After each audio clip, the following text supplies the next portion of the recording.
Thought cannot bring about a change in itself. Yes, and yet practically everything that mankind has been trying to do is based on thought. Right? Thought. And there is a limited area, of course, where that's all right, but we cannot, therefore, as we said, we're discussing before, do anything about the future of mankind from the usual approach. Right? So look, that's what when you listen to the politicians who are so very active in the world, they are creating problem after problem. And to them, thought is the most important thing, ideals. Well, nobody, generally speaking, nobody can even know of anything else. You see that? Exactly. We are saying the old instrument, which is thought, is worn out, except in certain areas. Well, it never was adequate except in those areas. I mean, yeah, of course. But and man has always been in trouble, as far as we can remember, as far as history goes, right? Yes, sir. Man has always been in trouble, turmoil, fear. We mustn't reduce all this to an intellectual argument. But as human beings, facing all the confusion of the world, can there be a solution to all this? Yes, well, and that comes back to the question I'd like to repeat, that it seems that here there are a few people, who are talking about it, and perhaps meditating, and so on, but how is that going to affect this vast current of mankind? Probably very little. But see, I think... Why do you will it affect? It might or it might not. It might not. It might or it might not. Might not. Yes. But then one puts that question, then what's the use of it? Yes, that's the point, that I think there's an instinctive feeling that makes one put the question. Yes. I think that's a wrong question. But it's a wrong question. You see, that is, the first instinct is to say, what can we do to stop this tremendous catastrophe? Yeah. But if each one of us, whoever listens, sees the truth of this, that thought in its activity, both externally and inwardly, has created terrible mess, great suffering, then one must inevitably ask, is there an ending? Is there an ending to all this? If thought cannot end it, what will? Yes. What is the new instrument that will put an end to all this misery? See, there is a new instrument, which is the mind, and so on and so on. Yes. Which is intelligence. But, you see, the difficulty is also people won't listen to all this. They have come to definite conclusions, both the scientists and the ordinary layman like us. They won't listen. Yes, well, that is the sort of point I had in mind when I said that a few people don't seem to have much effect. I think, after all, few people have changed the world.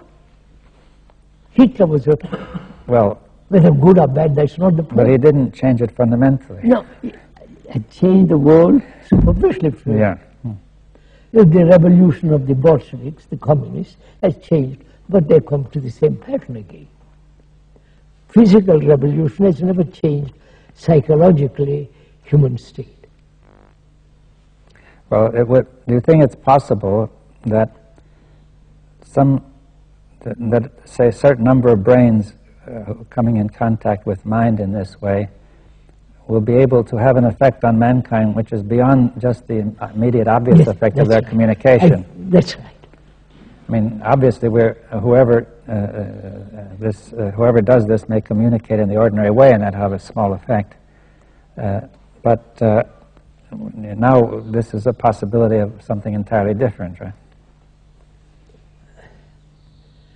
See, how do you, I've often thought about how do you convey to all this rather subtle and very complex issue, how do you convey all this to a person who is steeped in tradition, who is conditioned, and won't even take time to listen, to consider?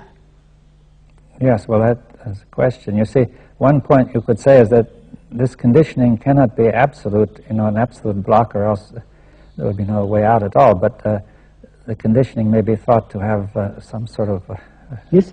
permeability. Well, after all, the Pope won't listen to us. But the Pope has tremendous influence. But is it possible that every person has something he can listen to if it could be found? If he takes little patience, Yeah. who will listen? The politicians won't listen. The Yeah. idealists won't listen. The totalitarians won't listen. The deeply steeped religious people won't listen. So perhaps that's the whole point. So-called ignorant person, not highly educated and conditioned in his professional career, money, the poor man who says, I'm suffering, please let's end that. Well, but he doesn't listen either, he says. He wants to get a job, you know. Of course. He said, feed me first. We have been through all this for the last 60 years. The poor man won't listen, the rich man won't listen, the learned won't listen, and the deeply dogmatic religious believers don't listen. So that perhaps it's like a wave in the world, it might catch somebody. I think it's a wrong question to say, does it affect? Yes, all right, we say that brings in time, and that's becoming, you know, a cycle, it brings in the psyche in the process of becoming again. But if you say it must affect mankind. Well, but are you proposing that it affects mankind through the mind directly rather than... Yes, yes. That we're taking very seriously this... It may not show immediately in action. Yes, you're taking very seriously what you said, that the mind is universal and is not located in our ordinary space. Yes. Is not separate, is not... You see, sir, there is a danger in saying this, mind is universal. That's what some people say, the mind. And it's become a tradition. Well, you can turn it into an idea, of course. Yeah, of course, that's just the danger of it. That's what I'm saying. Yes. But what you're saying is that, well, really the question is, we have to come directly in contact with this to make it real, right? That's it. They can only come into contact with it when the self is not, to put it very, very simply. And therefore, when the self is not, there is beauty, there is silence, space, then that intelligence which is born of compassion operates through the brain. It's very simple. Yes.